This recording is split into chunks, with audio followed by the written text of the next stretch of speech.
নমস্কার বন্ধুরা, কেমন আছেন সবাই? কি অফ কুকিং চ্যানেলে আপনাদের সবাইকে স্বাগত। আর আজকে নিয়ে এসেছি খুব মজার, চিকেন লাভারদের জন্য তো খুব মজার একটা রেসিপি। তো সঙ্গে থাকুন, দেখতে থাকুন, সম্পূর্ণ ভিডিওটা দেখুন। তো আমি আজকে বানাবো চিকেন ভর্তা। তো তার জন্য আমি হাফ কেজি চিকেন নিয়ে নিয়েছি, এখানে ব্রেস্টের পিসগুলো। তো নিয়ে প্রথমে আমি 50% মতো বয়েল করে নিচ্ছি।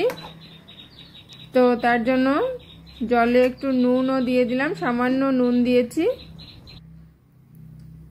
তো 50% মতো বয়েল হয়ে যাওয়ার পর আমি উঠিয়ে নিচ্ছি। এখানে আমার 7-8 মিনিট লেগেছে। তো সবার গ্যাসের স্টিম তো এক থাকে না, তো বুঝে আপনারা করে নেবেন। তো এখন সবগুলো উঠিয়ে আমি প্রথম ঠান্ডা হতে দেব। ঠান্ডা হয়ে গেলে এগুলোকে সুন্দর করে আমি টুকরো টুকরো করে ছোট ছোট করে টুকরো করে নিব। তো আমি এখানে হাত দিয়ে করছি, আপনাদের যেমন করে সুবিধা ওইভাবেই করবেন। চাকু দিয়ে সুবিধা হলে চাকু দিয়ে করে নেবেন। মোট কথা এইভাবে ছোট ছোট করে কেটে নিতে হবে। তো হয়ে গেছে আমার কাটাগুলো। এখন আমি বসিয়ে দিই কড়াইতে তেল গরম করে আমি দিয়ে দিব এখন বড় সাইজের 2টো পেঁয়াজ। মোটামুটি আধ ভাঙা করে আমি একটা পেস্ট বানিয়েছি। তো পেঁয়াজটা ট্রান্সপারেন্ট হয়ে যাওয়ার পর আমি দিয়ে দিচ্ছি আদা রসুনের পেস্ট। তো এখানে আমি 4 চামচের হাফ চামচ করে 2বার দিয়ে দিলাম 1 চামচ আদা পেস্ট। আর ওই একই চামচের 2 চামচ আমি দিয়ে দিলাম রসুন পেস্ট। তো আদা রসুনের গন্ধটা যাওয়া পর্যন্ত, কাঁচা গন্ধটা যাওয়া পর্যন্ত আমি প্রথম একবার ভেজে নেব। তো কাঁচা গন্ধটা চলে গেলে আমি দিয়ে দিব এখানে টমেটো পেস্ট। একটা বড় সাইজের টমেটো আমি পেস্ট করে নিয়েছি। তো আপনারা চাইলে কেনা টমেটো পিউরি যেটা থাকে সেটাও দিতে পারেন। তারপর দিয়ে দিচ্ছি আমি স্বাদ অনুযায়ী নুন, হলুদ গুঁড়ো, ধনে গুঁড়ো, লঙ্কা গুঁড়ো। তো লঙ্কা গুঁড়োটা নিজেদের স্বাদ মতো আপনারা দেবেন। দিয়ে দিব আমি কাশ্মীরি লঙ্কা গুঁড়ো। দিয়ে আমি খুব সুন্দর করে মশলাটাকে কষিয়ে নেব।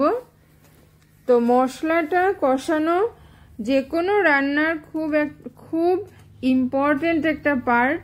এটাকে খুব ধ্যান দিয়ে করতে হয় আর খুব ধৈর্য সহকারে করতে হয়, কারণ তাড়াহুড়ো করলে মশলাটা আইদার খুব বেশি কড়া ভাজা হয়ে যাবে, নয়তো কাঁচা কাঁচা থাকবে। তাই স্টিমটাকে কমিয়ে রেখে সুন্দর করে এটাকে আমি ভেজে নেব।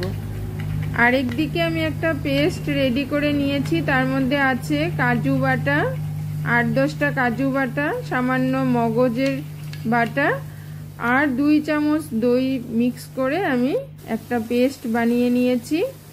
আর মশলাটা ভাজা প্রায় হয়ে গেছে, না কাঁচা গন্ধটা চলে গেছে, সুন্দর করে তেলটাও ছেড়ে দিয়েছে। তো এখন আমি দিয়ে দিলাম এই দইয়ের পেস্টটাকে। তো দইয়ের পেস্টটাকে দেওয়ার পর সঙ্গে সঙ্গে মশলার সঙ্গে খুব ভালো করে মিশিয়ে নিতে হবে, গ্যাসের স্টিমটাকে একদম লো রেখে। তো ভালো করে মিশানো হয়ে গেছে, এখন আমি ঢেলে দিব চিকেনের টুকরোগুলোকে।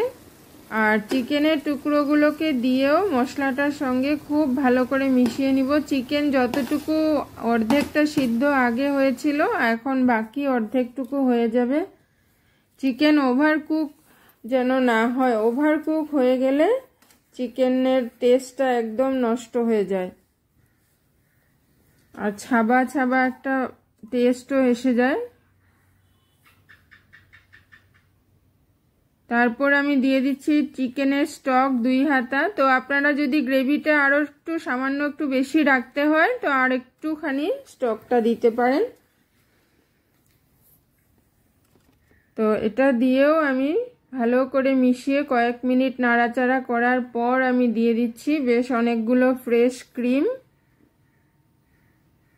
তো ফ্রেশ ক্রিমটা দিয়ে মিক্স করে আমি গ্যাসের চুলাটাকে বন্ধ করে দিব।